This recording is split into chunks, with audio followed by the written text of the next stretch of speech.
Silvânia.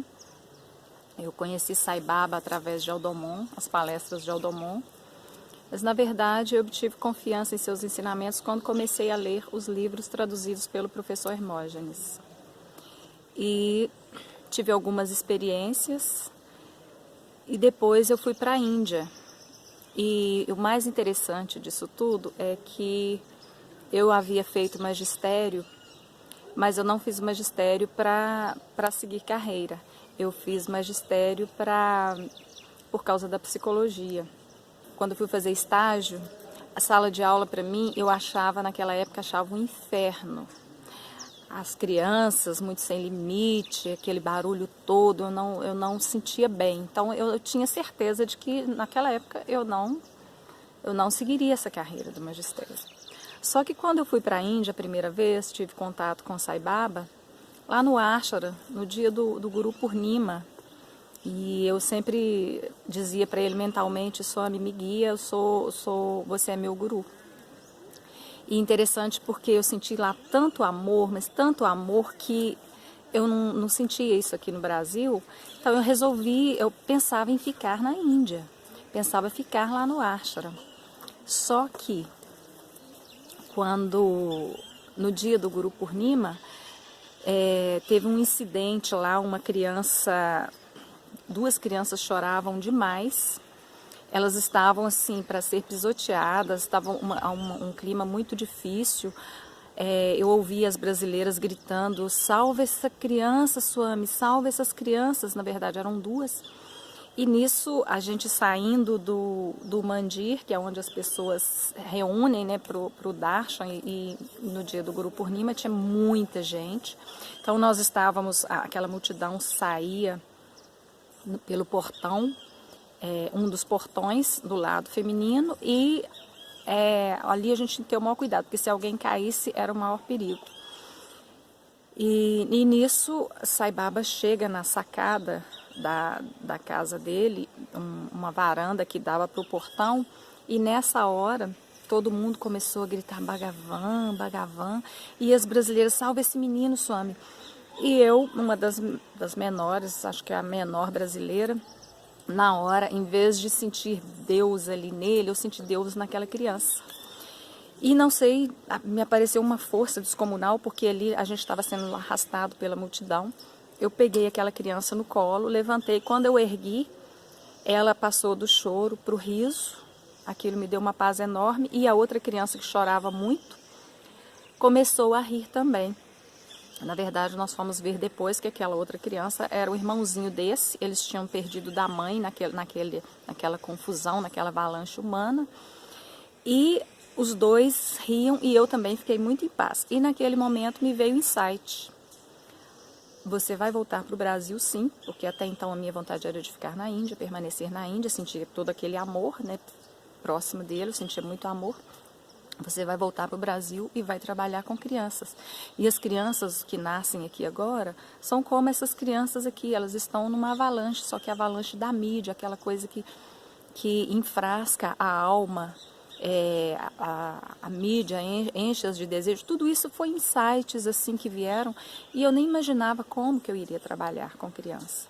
A verdade é que voltei para o Brasil, os caminhos se abriram, fiz pedagogia, fui trabalhar também numa escola Satya Sai. Nós fundamos uma escola lá onde eu moro. E, aliás, mudei para esse local que é muito bonito, de uma beleza natural incrível. Mudei para esse local por causa da escola Satya Sai, fundamos essa escola. E a verdade é que até hoje eu trabalho como educadora, como professora. Hoje estou na rede pública de Belo Horizonte, já faz um tempo. E o que eu achava antes, que a sala era um inferno, hoje pode estar aquele caos, aquela celeuma que eu sinto como se eu estivesse no céu. É um amor incrível que eu sinto pelas crianças, e esse amor faz com que a gente se deleite ali. Mesmo aquilo que antes eu via como uma coisa, um caos, hoje eu vejo como um motivo para quase um êxtase de amor. E me sinto muito bem e realizada na profissão que ele me inspirou na Índia. que é a de ser professora e educadora. Que lindo. Na verdade, quando eu fui para a Índia, eu já havia sentido essa onipresença. Porque, na verdade, eu sou um pouco cética. Às vezes eu preciso de algo além daquilo. Acho que eu não iria atrás de um guru sem ter uma confirmação interna. Eu tive várias experiências, não foi uma só. Mas uma delas foi quando eu ganhei os livros. Um amigo meu, através do Odomon, ele falava que Sai Baba era um avatar, que estava encarnado aqui. Mas até então não tinha assim, aquela confiança, né? A gente já tinha visto aquele ser diferente, túnica laranja, cabelo black power. Mas esse amigo me doou 2 livros. O Bhagavad Gita, escrito por Sai Baba, traduzido, né, como se ele explicasse o Bhagavad Gita, e o Sadhana, que é a disciplina espiritual. E esse meu amigo havia me entregado esses livros à noite, porque ele havia passado num concurso, ele trabalhava distante de Belo Horizonte, no sul de Minas. Ele dava aqueles plantões e depois ia para Belo Horizonte descansar. E ele havia chegado cansado, com muito sono, mas à noite ele me entregou os 2 livros e falou, eu vou levar um deles para o meu trabalho. Você escolhe o que você vai ler primeiro, os 2 são seus, você escolhe o que você vai ler. Naquela noite eu falei, eu vou ler o Gita, que me interessa muito. O Sadhana era disciplina espiritual, aquilo não me interessou no primeiro momento. Só que até então eu havia feito projeciologia e tentava desdobrar em astral de forma consciente e não conseguia. Era uma insônia. Aí, naquela noite, eu li um trecho e até então eu estava acordando sempre às 3 da manhã e não sabia o que fazer às 3 da manhã. E aí ele leu um trecho do Sadhana que dizia assim, que esse horário das 3 às 6 da manhã, horário do Brahma Murta, é o melhor horário para meditar. E eu pensei, nossa, eu sei meditar, por que eu não aproveito esse momento para meditar? E não deu outra, eu fui dormir, acordei às 3 da manhã, sentei na cama, fui meditar, e na hora que eu deitei, aí eu já desdobrei em astral sem praticar nenhuma daquelas técnicas, já saí do corpo de forma natural. Aí eu vi meu corpo deitado e fiquei muito feliz, porque era aquilo que eu almejava. E no que eu saí em astral, o sonho, no mundo do sonho, estava naquelas lojas de R$1,99, aquelas em que as bancas ficam cheias de pessoas comprando. E aí eu subi numa daquelas bancas e tentei acordar aquelas pessoas, né?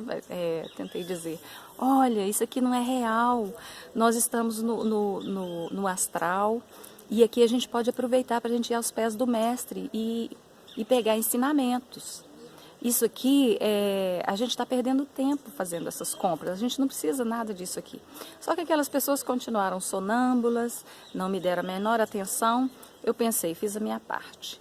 E nisso, eu pensei em Cristo, que era assim, para mim, cristã, o único mestre, assim, claro que a maneira como eu entendo Cristo é o único mesmo. E aí eu ergui o braço para cima e disse, Cristo. Nesse momento eu fui transportada para próxima do sol. E o sol emanava paz, aquele calor gostoso, aquela luz, eu sentia uma plenitude. Só que quando eu pensava outra coisa, que não o Cristo, e não estava falando Cristo, eu caía para uma dimensão afim com o meu pensamento. Normalmente era uma dimensão que às vezes não tinha cores, e eu comecei a perceber que os meus pensamentos estavam me conduzindo. Aí eu mentalizava e mantralizava Cristo, aí novamente eu ia para perto do sol. E quando eu esquecia do Cristo, eu ia para uma dimensão, porque aí meu pensamento me tirava.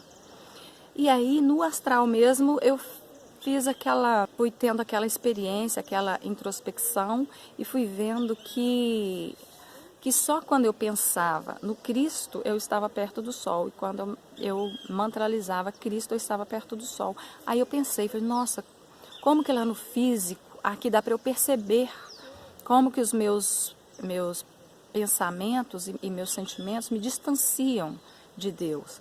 E quando eu não estou pensando no Cristo, isso é extremamente maléfico para mim. Eu só pude perceber ali. Aí pensei, será que eu tenho que estar o tempo todo pensando em Cristo?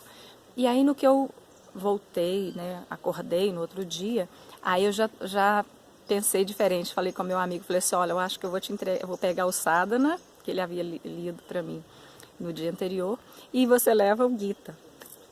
Aí comecei a estudar o Sadhana, a disciplina espiritual. E vi que o principal ensinamento de Sai Baba é o nome de Deus constantemente, entoar o nome de Deus constantemente. E aí que eu senti plena segurança naquele ser, que o ensinamento dele era realmente um ensinamento real, porque aquela experiência que eu havia tido no astral foi uma experiência que para mim era uma verdade, né? Aquele ensinamento era uma verdade. Então, aí, até hoje, o Sadhana é meu livro de cabeceira e procuro seguir seus ensinamentos. Que lindo. Eu estava numa época muito difícil da minha vida, em que eu não conhecia ainda Sai Baba. Eu já tinha ouvido falar nele através das palestras do Aldomão, mas ainda não o conhecia. E eu havia saído de Belo Horizonte, mudei para Brasília, porque meu ex-marido havia sido transferido. Só que o casamento já havia acabado. Porém, pelo fato de eu ter me deslocado daquela cidade onde eu estava próxima dos meus parentes, dos meus amigos, de tudo que eu fazia, do meu trabalho, eu não sentia que o casamento tinha acabado. E no que eu mudei para Brasília, mudei por causa dele, que havia sido transferido, lá eu senti uma solidão muito grande. E comecei a acordar todas as noites às 3 da manhã e não sabia o que fazer. Eu tinha um medo enorme da morte, de morrer. Eu pensava que os meus parentes iam morrer um dia. Aquilo me angustiava demais. E o próprio fato de eu saber também que eu era um ser, sentia assim, um ser finito, né, que eu ia morrer um dia, aquela angústia era terrível. E sem saber o que eu ia fazer da minha vida, porque vi que meu casamento tinha acabado e a separação era uma coisa assim certa, mas eu não sabia o que fazer. E eu chegava ao ponto de ter medo de ir para a cama, dormir, porque eu sabia que eu ia acordar mais ou menos às 3 da manhã e com aquela angústia toda. Então eu cheguei na sacadinha do apartamento, antes de ir deitar, olhei para o céu e vi a estrela maior e implorei. Me ajuda, por favor, eu já não aguento mais, tenho até medo de dormir, tenho medo de deitar. E nisso eu fui para o quarto, a cama ficava bem no canto do quarto. Na hora que eu comecei a adormecer, a estrela veio, iluminou o quarto todinho e disse, a partir de hoje você fique tranquila que eu vou te ajudar, eu vou emanar tudo que você precisa, eu vou emanar, porque se eu te ajudar diretamente, eu te queimo. E eu senti muita paz, né? Dormi e não deu outra. Quando foi às 3 da manhã, acordei e a persiana moveu um pouco, eu vi aquela estrela maior no céu, respirei com muita gratidão, senti paz e voltei a dormir. E assim foi, os dias seguiram, eu sempre acordava às 3 da manhã, via a estrela no céu e dormia, e ficava em paz. Até que uma vez, certo dia, eu, aproveitando o feriado, aquele feriado de outubro, eu ainda estava morando em Brasília, saí de Brasília, fui para Belo Horizonte e fomos acampar. Fui eu, minha prima e mais 2 amigos. E no acampamento, eu e minha prima dormindo numa barraca, nós saímos para urinar. E atravessamos a matinha e agachamos assim ali no chão e olhamos para o alto da serra. Aí minha prima falou, olha, uma luz ali. Eu falei, então é aquela luz, são pessoas que estão vindo com lanterna. Quando eu falei assim, a luz subiu no céu. Quando ela subiu, eu falei, não, é avião. E no que eu falei que era avião, essa luz, como a gente estava no alto da serra, ela andou um quarto da abóbada celeste, voltou, fez o sinal da cruz, parou no meio e ali ficou quieta como aquela estrela grande que havia aparecido para mim. E aquela estrela maior que a gente vê no céu. E aí eu fiquei perplexa com aquilo, minha prima também, chamamos os nossos amigos, um deles interessa muito por ufologia, e ele achou que era uma nave, ficou ali o resto da noite até a estrela se pôr, era a estrela.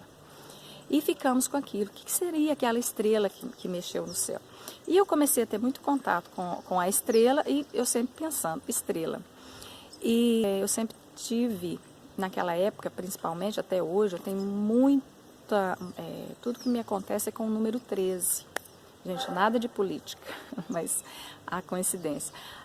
O 13, eu sempre olhava o relógio, minuto 13, eu sabia que o 13 estava ligado à morte, que eu tinha que policiar meu ego, eu tinha que trabalhar o meu ego, eu sentia isso.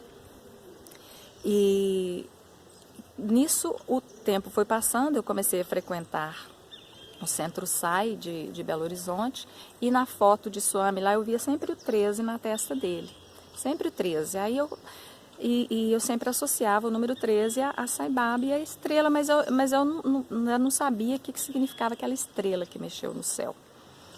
Até que, certa vez, o Leonardo Guter foi até o nosso centro SAI, ele foi proferir uma palestra e perguntou a todos nós se nós preferíamos que ele contasse histórias de Swami ou se preferíamos que ele contasse as experiências dele com Swami. E foi unânime, todo mundo queria que ele contasse as experiências dele com Swami. Ele virou e falou assim, olha, com Swami eu tenho muita ligação através de número. Meu número com Swami é 23, ele disse. Aí eu comecei a pensar, meu número é 13. Meu número é 13. E ele contou as experiências dele com o número 23 e quando terminou, lá a gente tem o caderno de bhajans e as páginas são numeradas. Tem as cores, cada cor, vamos supor, o branco tem de 1 a não sei que número, o verde tem de 1 a não sei que número, o amarelo, rosa. E nisso, quando ele terminou, a pessoa que estava conduzindo a nossa reunião devocional falou assim, verde 13. Aí o verde 13 era esse bhajan, e até hoje está lá nos cadernos, né? Voarei no céu só por ti, dançarei ao vento só por ti, chegarei às estrelas, eu serei uma estrela, uma brilhante estrela só por ti. Aí eu comecei a chorar, que eu falava assim, Swami, eu que tenho que ser uma estrela e voar no céu para ti, você voou para mim? É uma resposta que você está me dando daquele dia que a estrela mexeu no céu? Aí fiquei muito emocionada, mas chegou no final, a mente começou a duvidar. Não, isso é coincidência, é pura coincidência, Swami. É claro que aquela estrela poderia não ser você. Se for, então me dá outro sinal, porque isso aqui é coincidência. Aí quando terminou aquele bhajan, que era o verde 13, a Juliana que estava conduzindo disse amarelo 13. Aí veio o bhajan. Do céu mais profundo nasceu uma estrela, seu brilho é maior que há. Feliz quem no mundo se emociona ao vê-la e por ela se deixar guiar. Luz do viajante, farol de altos mares, destino e direção. Paz de todo instante, guardiã dos lares, refúgio do coração. Aí vem Achamão Narayana, Shri Satya Sai Baba, Swami ou Bhagavan. Aquilo eu despenquei em lágrimas, porque isso para mim foi a prova da onisciência, a onipresença e a onipotência, porque se fosse uma coisa planejada pelo ser humano, e aqueles bhajans estão lá até hoje com esses mesmos números, porque à medida que aparecem novos cantos, novas letras, eles vão adicionando os números finais daquelas cores, né? E acho que o verde já está lá 50º, já tem mais de 50 bhajans no verde, no amarelo também. Então continuam ali e assim, como prova de que aquilo, se fosse uma coisa maquinada pelo ser humano, aquela resposta que veio vários anos depois, não é? Na época, na verdade, eu já era devota dele, já tinha ido ao ashram, e Aí me veio essa resposta assim de outra forma, por outras fontes, e aquelas pessoas que confeccionaram aqueles cantos ali jamais fizeram com essa intenção. Então isso para mim é uma prova de, como tive várias outras, da onipresença, onisciência e onipotência de Sri Satya Sai Baba. Sairana.